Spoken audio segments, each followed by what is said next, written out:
Sud Radio, faut que ça change. Anthony Martin-Smith. Et je suis très heureux de vous retrouver sur l'antenne de Sud Radio comme chaque semaine parce que 18,2 millions de personnes, je vous le dis aussi, ce chiffre-là aussi, chaque semaine sont en situation de handicap. 11 millions de personnes sont dites aidantes ou aidants. Et je ne parle même pas des femmes, des maris, des enfants qui, elles, sont aimantes et aimants au quotidien. Cette émission sur la question du handicap, elle est faite pour vous. Et à mes côtés, Mathéo Lamblot, comme d'habitude.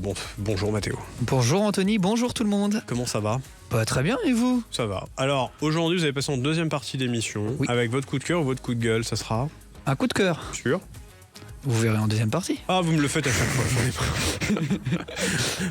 Bon, très bien. Allez, une nouvelle dans l'émission. Elle s'appelle Julie Pressia. Bonjour Julie. Bonjour Anthony, bonjour à l'équipe. Très content que vous nous rejoigniez. Vous allez nous faire la story de la semaine. Aujourd'hui, ce sera sur la conférence nationale du handicap qui aura lieu à la fin du mois. Vous allez nous en dire un peu plus dans un instant. Également à distance. Et alors là, Mathéo, j'ai une surprise pour vous. Ah. J'ai fait venir votre papa. Ah ouais ? Oui, vraiment. Il s'appelle Laurent Lamblot. Il est directeur adjoint d'un établissement de santé médico-sociale. Bonjour Laurent Lamblot. Bonjour à tous. Je suis très heureux de vous recevoir. J'ai beaucoup d'informations vous concernant grâce à votre fils. Mais aujourd'hui, je suis très heureux de vous recevoir à titre professionnel parce que ce que vous faites au quotidien va nous intéresser avec votre collègue directeur de l'établissement de santé, Benjamin Viguier. Bonjour à vous. Bonjour Anthony, bonjour à toutes et à tous. Merci à tous les deux de prendre le temps de venir parler avec nous dans cette émission qui, figurez-vous, parle de quoi ? Justement, des établissements, les ESMS, les établissements de services médico-sociaux, qui accompagnent nos personnes en situation de handicap, mais aussi nos personnes âgées, nos personnes déficientes, qu'elles soient intellectuelles, sensorielles, motrices, au quotidien. Parce que parfois, figurez-vous que on n'a pas le choix. L'ONU, l'Organisation des Nations Unies, nous exhorte, nous, la France, depuis 2021, à nous conformer à la Charte internationale sur les droits des personnes en situation de handicap et faire en sorte que nous désinstitutionnalisions, et dur ce mot, notre offre d'accompagnement pour les personnes en situation de handicap et vulnérables. Est-ce que c'est une bonne chose ? C'est ce que nous allons voir avec mes invités dans un instant. Sud Radio, faut que ça change. La story de la semaine. Mais on démarre avec la story de la semaine, avec vous, Julie Pressia, comme je le disais, sur la conférence nationale du handicap. Exactement, Anthony. Aujourd'hui, on va parler chiffres. Je ne sais pas si les comptes seront bons, mais on dit que les bons comptes sont les bons amis. Mais en matière de handicap, les chiffres racontent surtout une autre histoire, celle des promesses et parfois de retard. Nous sommes à J-12 de la 7e édition de la Conférence nationale du handicap, ce rendez-vous organisé tous les 3 ans, vous le savez, depuis la loi du 11 février 2005 et sous l'autorité du président de la République pour fixer les priorités des politiques publiques du handicap. Pendant une journée, on parlera inclusion, accessibilité, égalité des chances. Sur le papier, difficile de faire plus ambitieux. École inclusive, logement, emploi, intelligence artificielle, participation citoyenne, tout y est. Ou presque. Parce qu'à chaque conférence, la même question revient. Est-ce qu'on parlera réellement de la qualité de vie des personnes en situation de handicap ? Ou est-ce que l'on va organiser un sommet de plus ? Certains me trouveront peut-être caricatural. Mais pendant que les groupes de travail planchent sur l'inclusion depuis décembre, aux côtés de ces rapporteurs du comité interministériel du handicap, certains élèves n'ont toujours pas d'accompagnant. Pendant qu'on débat d'accessibilité universelle, des gares, des commerces ou encore des sites internet restent impraticables. Et pendant cette même journée, quelque part en France, une personne en fauteuil roulant se retrouvera probablement devant 3 marches impossibles à franchir. 3 marches, ça paraît ridicule et pourtant c'est souvent là que l'inclusion s'arrête. Le sujet est d'ailleurs devenu suffisamment sensible pour que le collectif handicap qui rassemble de nombreuses associations interpelle. Cette conférence ne doit pas être un exercice de communication supplémentaire. Et après les promesses de 2023, malgré la concrétisation du remboursement du fauteuil roulant, c'est peut-être là que se joue l'enjeu de cette édition 2026. Parce qu'au fond, une société inclusive ne se mesure pas au nombre de tables rondes organisées à Paris, elle se mesure à quelque chose de beaucoup plus simple, pouvoir aller partout sans avoir à demander la permission. On peut voter des lois, créer des plans nationaux, organiser des conférences, mais aucune de ces choses ne permet de monter 3 marches. Et je finirai par vous dire que le handicap a cette particularité, il met immédiatement à l'épreuve la réalité des discours politiques. Quand un bâtiment est inaccessible, il est inaccessible.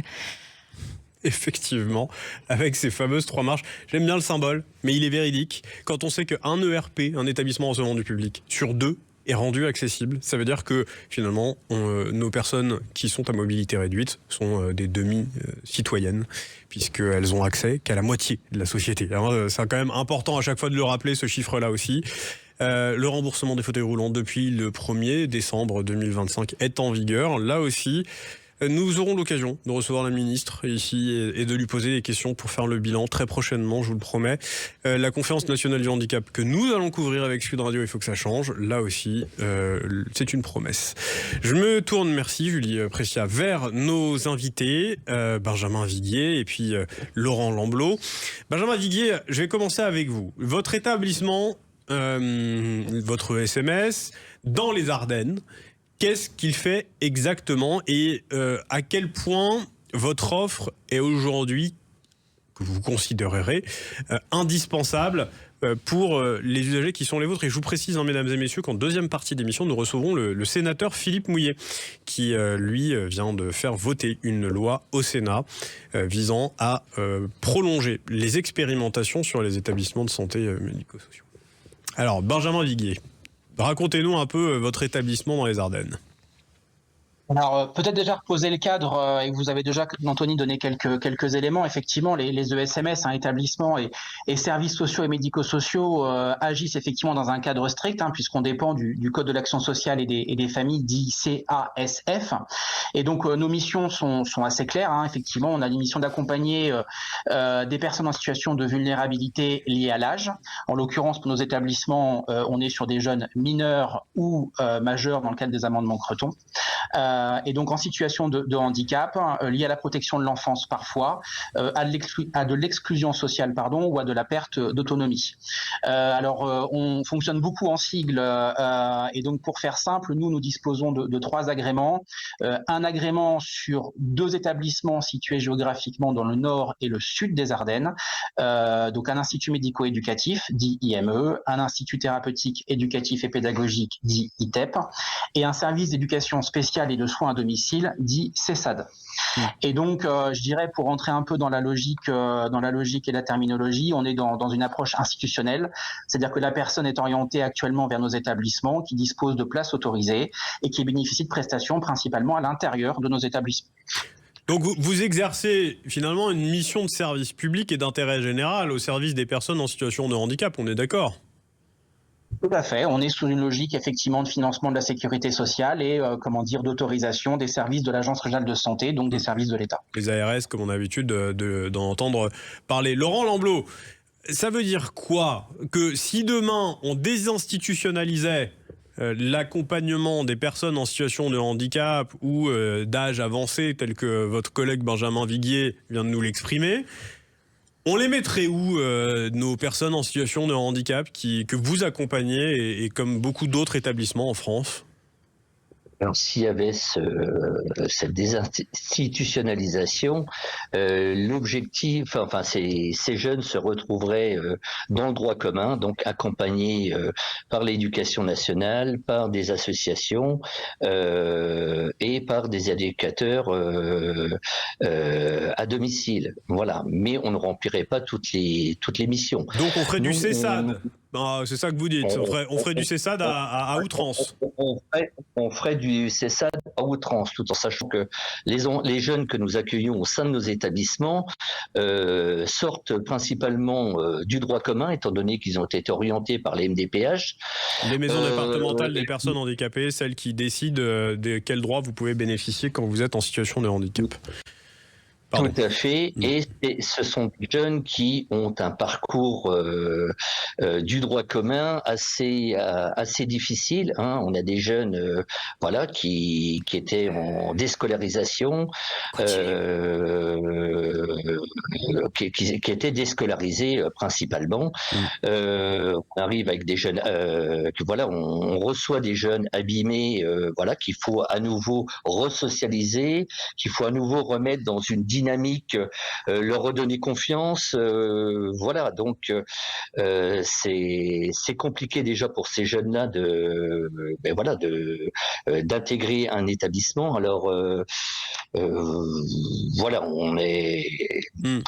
serait plus dans une logique de parcours plutôt qu'une logique de place, voilà.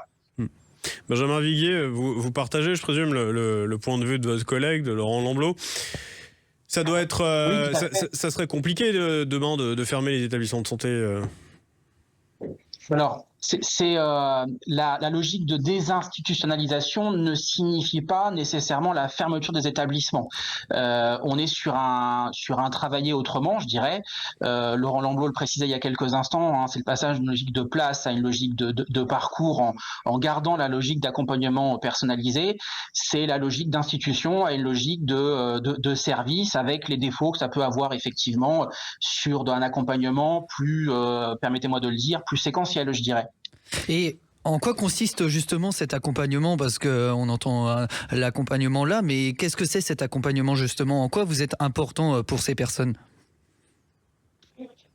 On les accompagne au quotidien, hein, à la fois sur le volet éducatif, pédagogique, thérapeutique. Donc, ils sont accompagnés par un plateau technique au quotidien, hein, avec des activités éducatives. Il y a également de l'école, mais au sein de notre institution. Donc, on va à leur rythme en fonction de leur projet. Ils ne sont pas c'est des petites classes aussi de 5-6 jeunes au sein de l'école, alors que en école ordinaire, voilà, ils sont accompagnés dans une classe de 20 élèves, avec parfois des assistantes à la vie scolaire, hein, mais c'est bien compliqué. Et on a surtout le plateau technique avec orthophonistes, psychomotriciennes, psychologues, médecins psychiatres, voilà. Donc il y a tout un panel de professionnels qui accompagnent ces jeunes autour de leur projet personnalisé et individualisé. Voilà. Laurent Lamblot, hein, qui parlait à l'instant sur la question même des personnes en situation de handicap. Finalement, si elles n'avaient pas vos établissements, comment on ferait pour les maintenir même à domicile? Il y a des familles qui seraient complètement incapables de le faire, ça. Je veux dire, on entend déjà suffisamment de drames familiaux, même pendant le Covid, il y a eu ces cas-là, on a eu des témoignages sur Sud Radio là-dessus. Mais c'est très compliqué. On a des listes d'attente actuellement voilà, pour intégrer nos différents secteurs, de plus de 50 par agrément. On a des jeunes autistes sévères, hein, pour certains qui n'ont pas accès à la parole. Néanmoins, ils doivent être scolarisés, donc ils sont en rupture de droit. On compense parfois, quand on le peut, avec du service à domicile de type CESAN, mais c'est une intervention par professionnel et par semaine. Donc oui, c'est plus que compliqué et on a des familles qui appellent au secours. Vous faisiez allusion là à la période Covid, où on a continué néanmoins à accompagner, mais différemment, les jeunes par téléphone. On était quotidiennement au téléphone avec les familles. Il y avait un programme qui se faisait à distance pour ceux qui le pouvaient, mais les jeunes qui étaient plus lourdement handicapés, voilà, n'avaient pas accès non plus à ne pouvaient pas avoir accès du fait qu'ils ne pouvaient pas comprendre non plus ce qu'on attendait d'eux à l'extérieur de l'établissement, qu'il n'y avait pas un étayage autour, des pictogrammes, un appui avec des pictogrammes par exemple, pour les aider à comprendre comment allait se décomposer la journée, parce qu'ils sont très ritualisés également. Voilà, c'est plus que compliqué. S'il n'y avait pas nos établissements médico-sociaux. Effectivement. Merci beaucoup, Laurent Lamblot. Je le rappelle, vous êtes directeur adjoint d'un établissement dans les Ardennes, accompagné de Benjamin Viguier, directeur de cet établissement. Merci à vous d'être venu témoigner sur Sud Radio et pardonnez-moi de nous avoir justement éclairci sur cette question de l'institutionnalisation et de la désinstitutionnalisation sur qu'est-ce que ça va concrètement produire si ça rentrait en vigueur. Vous bougez pas sur Sud Radio, on revient tout de suite, même dans un instant, avec le sénateur Philippe Mouillet. Et puis merci Julie Préchia, on vous retrouve la semaine prochaine sur l'antenne de Sud Radio. Et à très vite. Sud Radio, faut que ça change. Anthony Martin-Smith. Et de retour sur le plateau de Sud Radio, faut que ça change avec mon invité, le sénateur Philippe Mouillet, président de la commission des affaires sociales au Sénat. Bonsoir à vous. Bonsoir. Merci Philippe Mouillet d'avoir accepté notre invitation. On va tout d'abord se tourner vers Mathéo Lamblot avec son coup de cœur du jour dans La Vraie Vie. Oui, Anthony, un coup de cœur pour des entreprises qui mettent en place des dispositifs adaptés pour les proches aidants. Nous savons qu'il y a environ 11 millions d'aidants en France, vous le répétez à chaque émission, Anthony. C'est même un salarié sur 5, d'après un sondage de l'agence How Much. En 2030, nous en serons à 1 sur 4 même. Et face à ce besoin d'aidants, les entreprises s'adaptent et prennent le sujet à bras le corps. Alors oui, il y a déjà le congé proche aidant qui existe dans le code du travail, mais celui-ci n'est souvent pas assez rémunéré par l'employeur et trop peu élevé, n'est pas rémunéré par l'employeur tout court, et trop peu élevé, environ 66 € par jour. Donc les entreprises décident d'agir d'elles-mêmes. Certaines expérimentent des congés aidants mieux rémunérés avec une compensation progressive du salaire, 100% du salaire le premier mois, 75% le deuxième et 50% le troisième en complément des allocations publiques. D'autres entreprises adaptent même les horaires de leurs salariés. Beaucoup de choses positives donc, mais j'ai une question que je vous pose directement à vous, monsieur le sénateur. Ne serait-il pas temps de revoir ce congé proche aidant pour que ce que font ces entreprises soit démocratisé en France, alors qu'on sait ô combien les aidants sont indispensables pour les personnes qu'ils accompagnent? Oui, je pense que c'est une très belle initiative. Je pense qu'on doit traiter le sujet des aidants d'une façon beaucoup plus globale, parce qu'à la fois il y a l'initiative que vous présentez, mais c'est le débat du statut, c'est le débat de la reconnaissance. Je crois que le sujet des aidants est un point qui, à mon avis, extrêmement important. On voit bien qu'avec le vieillissement de la population, avec au globalement les évolutions, on a besoin d'avoir un véritable statut des aidants. Et donc, c'est un sujet d'actualité qui doit, à mon avis, être porté politiquement. Alors avant qu'on revienne sur le thème qui nous intéresse sur cette émission, c'est-à-dire les établissements de services médico-sociaux, j'aimerais revenir sur ce qui s'est produit cette semaine au Sénat avec une loi que vous avez faite passer sur le don d'organes, justement. Là aussi, une question de statut. Oui, tout à fait. Il faut savoir que c'est une loi spécifique pour le don d'organes des personnes vivantes. Je pense notamment aux reins, je pense à moelle épinière, aux ovocytes. Il y aurait un reste à charge. Oui, tout à fait. Il se trouve qu'il y a un principe, normalement, dans la loi bioéthique, qui est la neutralité. C'est-à-dire qu'on ne gagne pas d'argent avec un don, mais en même temps, ça ne doit pas vous coûter de l'argent.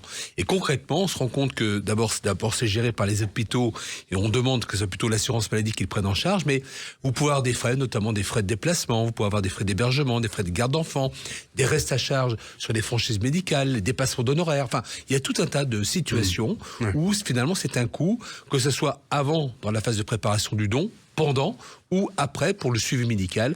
Et donc l'idée c'était vraiment pour nous de faire en sorte que la neutralité financière soit réelle.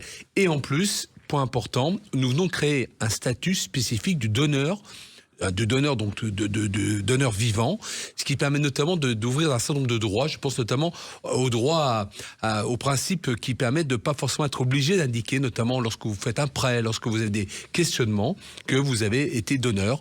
Donc justement, ce droit est un point important. C'est le fameux questionnaire médical qu'on doit remplir à chaque fois qu'on veut une assurance pour nous couvrir sur le prêt que nous faisons. Je veux revenir sur la loi que vous avez faite passer en première lecture au Sénat, sur les établissements de services médico-sociaux qui sont à titre expérimentaux. De quoi exactement il s'agit, qu'on comprenne bien ce mécanisme de ces établissements expérimentaux, qui n'est pas quelque chose de nouveau puisque ça date des années déjà 2000, mais au bout de 10 ans, ces établissements ne pouvaient plus exercer sur leur formule initiale. Exactement, parce que c'est un système qui est assez complexe. C'est-à-dire pour qu'il y ait une prise en charge par l'État de ces établissements, il faut que ces structures correspondent finalement à des cases, à des classements d'établissements socio-médico-sociaux. Il se trouve que il y a tellement d'expérimentations aujourd'hui qui sont reconnues de qualité, mais qui ne rentrent pas dans ces classes, qu'on ne peut pas classifié finalement de par une organisation. Et donc on se trouvait avec une situation où des structures qui ont prouvé leur efficacité, qui arrivent au bout de 10 ans, pouvaient se retrouver sans financement et d'être obligés d'arrêter l'expérimentation. Mais comment on explique ça du coup, Vin ? Parce que c'est un système qui est extrêmement complexe, que l'on a globalement en France, c'est-à-dire qu'on a une définition de ce qu'est un établissement social et médico-social, et si vous ne rentrez pas dans cette définition, il y a 18 sous-catégories, vous voyez, c'est un truc très complexe, très bureaucratique, et bien si vous n'êtes pas dans les catégories, il n'y a plus de financement au-delà du statut d'expérimentation. Et ça veut dire que finalement, les ESMS, au bout de 10 ans, étaient obligés de changer complètement de catégorie et donc de destination d'exercice ? Oui, ou de fermer, tout simplement. Ouais. Moi, j'ai des exemples. Donc on fait quoi dans ces cas-là des personnes qui sont accompagnées ? Eh bien voilà, donc il fallait trouver une solution. Donc nous avons souhaité, d'abord, faire en sorte de prolonger de 15 ans la capacité d'expérimentation, donc ça fera 25 ans, et ce qui va laisser le temps de réfléchir à un changement de nomenclature pour donner de la souplesse au système. On voit bien qu'aujourd'hui, on a plein d'innovations dans les territoires, on a des acteurs qui se mobilisent, on voit bien qu'il y a des sujets nouveaux, par exemple le thème du répit n'existait pas avant, on a des villages Alzheimer qui sont mis en place, enfin, il y a plus de 400 initiatives comme ça partout dans le territoire, pour lesquelles les départements et l'État veulent continuer, mais parce qu'on a un blocage administratif, eh bien, on était dans une situation qui pouvait devenir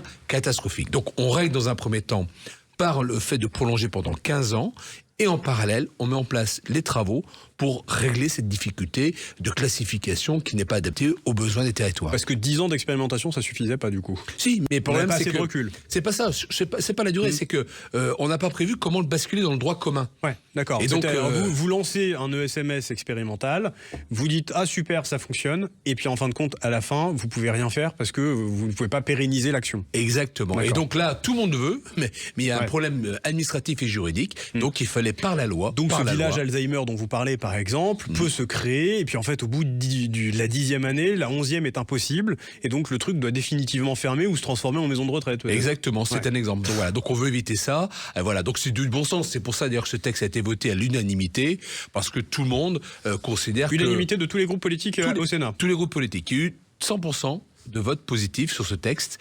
Voilà, donc c'était parce que ça correspond à un vrai besoin. Vous avez un sujet facile avec les affaires sociales, vous, au Sénat, parce que vous êtes capable de mettre tout le monde d'accord autour de la table. Alors, les sujets, en réalité, ne sont pas faciles quand même aux affaires sociales. Je crois que c'est surtout le fait d'avoir une capacité de fédérer autour d'une idée, et surtout, on part du terrain. Je crois que beaucoup à ça, je sais, les grandes politiques, les grands principes généraux, je reviens un peu sur ces sujets-là. Et la santé, ça nous concerne tous. Voilà, mais quand on part du terrain, lorsqu'on part du vécu sur les territoires, on arrive à mobiliser au-delà des sensibilités politiques parce que c'est un intérêt général. Et du coup, là, l'unanimité, vous avez dû convaincre énormément vos collègues du Sénat ou Alors, même pas, parce que ce que j'ai fait, c'est que j'ai même co-rédigé avec d'autres sénateurs de groupes politiques différents le texte de loi. J'ai fait co-signer par 197 sénateurs différents de tous les groupes politiques, donc je savais qu'à l'issue, les choses allaient bien se passer. Voilà. Donc en réalité, c'est dans la phase de conception qu'il faut mobiliser, notamment les autres groupes politiques, quand on est tous avec le même constat.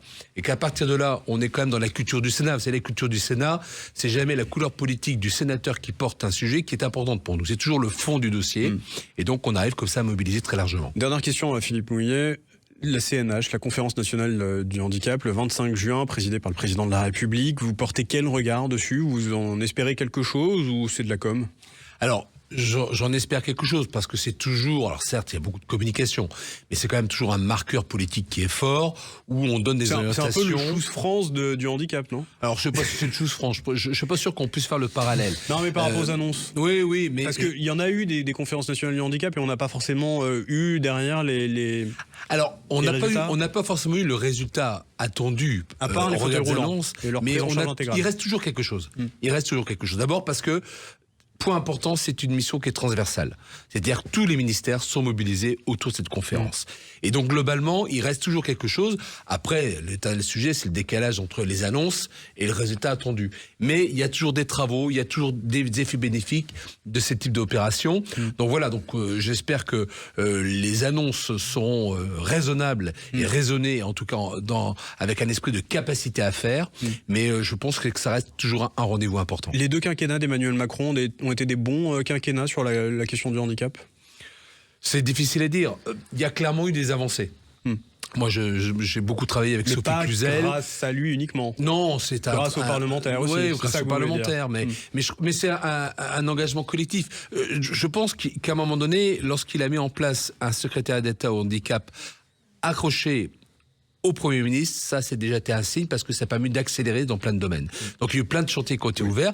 Donc voilà, donc je peux pas dire que le cas en septembre dernier, il n'y avait pas de ministre oui, sur ce tout à fait. portefeuille-là. Mais on est en fin de mandat, donc pas plus compliqué. Merci voilà. Philippe Mouillet, je rappelle sénateur, président de la commission des affaires sociales au Sénat. Merci Mathéo Lamblou, on se dit à la semaine prochaine. Anthony. Belle semaine à vous sur Sun Radio, bon week-end avec la suite de vos programmes.